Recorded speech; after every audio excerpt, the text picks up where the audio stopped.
Hey everyone, in today's video, we'll show you how to link your Xbox account to the Marvel Rivals account and their website.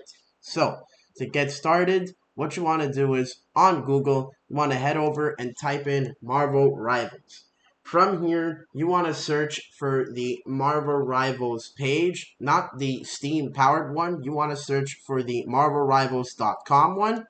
Once you've clicked that, you'll be taken to their page where from here you can then click login at the top right, and then you can click please log into your account and select Xbox Series XS.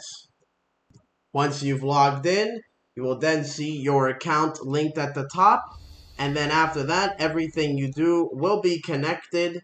Plus, you can also connect your Twitch through this website going to your account, and then you can directly download the game if you haven't already. So I hope this video helped you out. If it did, please make sure to like and subscribe for more videos like these. Goodbye.